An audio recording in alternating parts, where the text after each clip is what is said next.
Hello.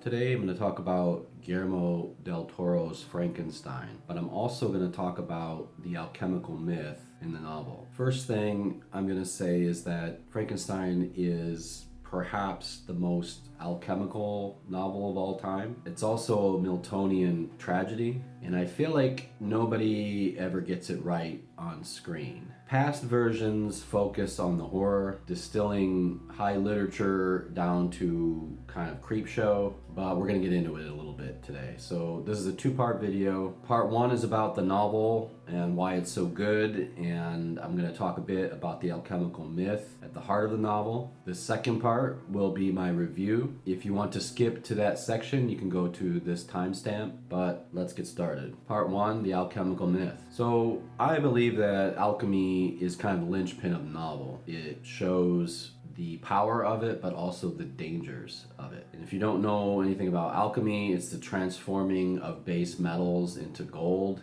transmutation, discovering the Philosopher's Stone, or creating the elixir of life, a potion believed to grant eternal life or cure any disease. So in the novel, Victor goes to Ingolstadt University and he meets Professor Waldman, who is skeptical about alchemy, especially the mystical aspects of it, but he does concede that alchemists have performed miracles of sort. Well, Victor really isn't having any of it because he has this quest and he wants to uncover the mystery of life and to conquer death. Worthy intentions on the surface. So he studies the work of Agrippa, Albertus Magnus, and Paracelsus, all famous alchemists. He's trying to banish disease from the human frame, and to do this he infuses life into a collection of body parts, a literal realization of the alchemical dream of animation. So I'm going to talk a second about the 7 alchemical stages and how they relate to this. So the first stage is calcination, and the process is burning or breaking down the material ego. Victor's obsession with transcending death consumes him. It kind of burns away his morality. Calcination is definitely associated with fire or ash, and in his case, the fire of intellect replaces the divine spark.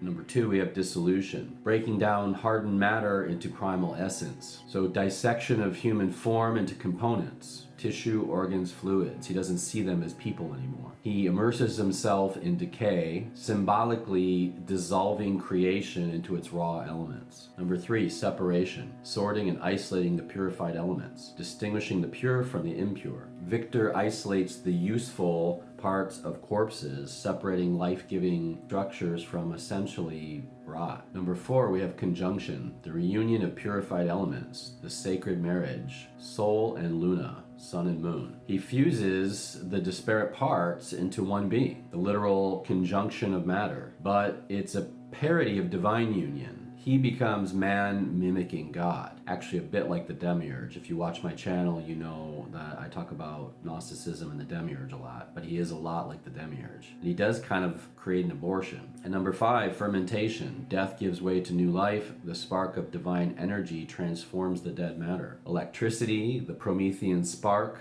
breathes life into the assembled body, almost like breathing life into clay forms or hollow shells. There's both biological and spiritual resurrection. Number 6, distillation, refinement through repetition, the elevation of spirit above matter. But this is where Victor fails. I said this was about alchemy, but I didn't say that Victor completed the work. Instead of refining the spiritual essence of his act, he recoils in horror. He makes a vital mistake, and spirit unpurified becomes monstrosity. If he had just embraced his child, perhaps things would have been different. Number 7, coagulation, the completion of the great work, the Philosopher's Stone, spirit and matter united perfectly. But unfortunately, coagulation never occurs. The experiment remains incomplete. There's no integration, only fragmentation, the ultimate failure of his alchemy. The Philosopher's Stone turns to ash in front of his eyes. Creation devours the creator. The Modern Prometheus, Victor. So the full title of the story is Frankenstein or the Modern Prometheus. They never include this in the title in the films for some reason. Prometheus is a titan in Greek mythology. He has forethought and cleverness. He created humans from clay. I mentioned that earlier. Seeing humans struggling without knowledge and warmth, he stole fire from the gods and gave it to humanity, symbolizing knowledge, technology, and civilization. And in some myths, he tricked Zeus into accepting the lesser portion of a sacrificed ox, allowing humans to keep the better parts. As punishment, Zeus chained Prometheus to a rock. Then he sent an eagle to eat his liver daily, which would regenerate each night, a kind of hell. This myth explores themes of rebellion and defiance, knowledge and enlightenment, suffering for humanity, and cleverness. And this is the myth of Frankenstein in whole. He is damned for his creation. He is damned for trying to take fire from the gods. Hubris. So in my mind, here's the problem with Victor. He doesn't ask whether he should. He asks whether he can. And maybe that's something people should ask themselves more. Maybe that's the lesson of the novel, actually. I think Victor is the monster because he doesn't consider the plight of the being that he's bringing into existence. And I think actually this is something a lot of parents never consider when they have children. Seriously, they don't. They just think of the good things, maybe. They don't always think of the struggle. I mean, should you bring them into the world? I think in some ways, the decision of being a mother or father is kind of an act of hubris. I mean, it's natural, but I also think there's something, I don't know. You see this a lot, with soccer moms or whatever or baseball dads that want to instill all the stuff in their children. They have these very high hopes for them, but that is kind of an ego-driven thing. The other problem is that Victor is only thinking what his discovery can do for humanity in a general sense, and also for him. He kind of wants the fame from it. He wants to be the one that created this thing. But like Prometheus, his creation ruins his life in so many ways. His pursuit of alchemy is a form of hubris. He doesn't study alchemy for the right reasons. There's this misconception that alchemy is purely physical, but it's supposed to be a spiritual change. And the physical is almost an allegory. People get it reversed, I think. But his ultimate failure is that he never finished the great work. If he had just finished the final portion, maybe everything would have been okay. He abandoned his creation before there could be spiritual reconciliation. Why the novel is good? Well, I mean, in my mind, it's one of the greatest books ever written. It's got complex characters. Victor Frankenstein and the creature are multidimensional. Who is the real monster? There's moral and philosophical depth. The themes are many. The dangers of unchecked ambition, the responsibility of creators toward their creations, isolation, the consequences of defying nature. But I think ultimately it leaves readers with lingering questions about humanity, ethics, and society in general. It has enduring relevance. It never feels dated. I think that's because there will always be new horizons for scientists to dabble with. Genetic engineering to artificial intelligence, nanotechnology, all this stuff is just ripe for the Frankenstein myth. And I think it stands with other great works of literature like Coleridge's Rime of the Ancient Mariner or Milton's Paradise Lost. I think people still see it as literature, but I think it's going to transcend that over time. If you haven't read it, I think it's one of those books everyone should read before they die.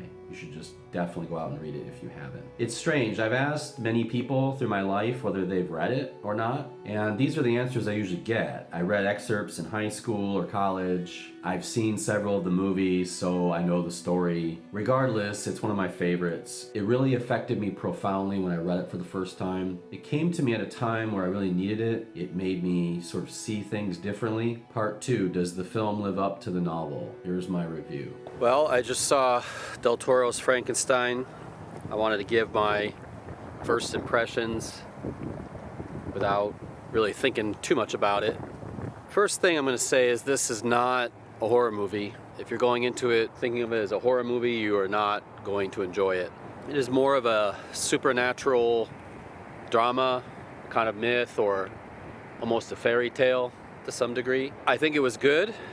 I think it was kind of what I expected.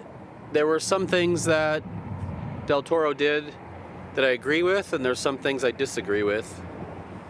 I want to do this without spoilers, so I'm not going to get too far into those. It's a pretty worthy adaptation of the book. I mean, the book is so complicated that I think maybe there'll never be a great adaptation unless they do a really long series or something, and I don't know if people will stick with that. I do think it hits all of the main themes of the book, and I think overall it does a good job of portraying the struggle in the book, the struggle of being a human being. It doesn't really focus too much on the alchemy, unfortunately. In fact, it kind of just brushes over that, so I'm a little disappointed in that regard. I wanted a little more from that. With that said, I do think it kind of focuses on the tragedy and the Paradise Lost aspect of it, which is also a big part of the novel, so I appreciated that. If you like Del Toro films, this is definitely up your alley. I think it's in line with a lot of his other work. I think all of the actors really delivered. Oscar Isaac was really great as Frankenstein. He brought a certain panache to the role, I think, that hasn't really been seen previously. But he definitely taps into the complicated doctor. Jacob Elordi was excellent as the monster. In fact, I would go so far as to say that he might be the best version of the monster that we've gotten, at least with the most pathos. Mia Goth was very, very good in it. She's kind of the heart of the movie, I think, aside from the monster. And she does a great job. Christoph Waltz is in it for a little while, and he's excellent. And also Charles Dance is also in it for a bit, and again, very good. I mean, the Universal Frankenstein, the design is quite classic, just mainly because it's been in our lives for so long. But I definitely think the design in this was awesome. The way he looked, certain little details. This is a minor spoiler, but the way his eye looked in certain scenes, just things like that, I think were really on the nose. It was rated R, which I was a little surprised by. And I think it was mostly for gore. You know, even the gore was a little bit, I wouldn't say cartoonish, but almost more like anatomical drawing kind of gore. So it wasn't really hard to handle, I don't think, if you're, if you can't handle that kind of thing. I was a little worried going in that the cinematography would look cheap because it was made for Netflix, but I actually was quite impressed with what they got for the budget. I'll put the budget on the screen here. You know, Del Toro is a master of design. If you've seen his Pinocchio, you know that. He took what you would expect from Frankenstein, but he definitely put his own twist on it. And I applaud his art department. The music was adequate. I don't think it stood out. There were a few parts where it did, but overall I think it just kind of blended in with the movie, which is a little disappointing. I kind of wanted something more like the music from Bram Stoker's Dracula, which I think is epic, and something a little more along those lines, where it's almost personality, I think would have been great. If I was comparing it to the other Frankenstein films, I think it's probably the closest to the book of all of them. I do like a lot of the other Frankenstein films. I'll put those on the screen, the ones that I actually really enjoy. But like I said at the beginning of this is not a horror movie. In some ways, it's more of a supernatural drama. And maybe that's one way it deviates a little bit from the story, is there's this kind of cursed supernatural aspect to it, which is not in the original novel. Yeah, I mean, that is a difference. You may like that, you may not. I will say I think it serves the story well. In fact, it made it kind of seem almost like Victor's failure was even, beyond just human failure, almost a spiritual level failure. But that's all I got. I recommend it. I think if you like Frankenstein or Del Toro, you should try to see it in the theater. It's not going to be the same on your TV screen. And unfortunately, there were only 3 people in the theater with me, so I don't know how well it's going to do. I went to an early show, so maybe tonight it'll be better. I don't know. So, happy Halloween. Take care. Have a good day.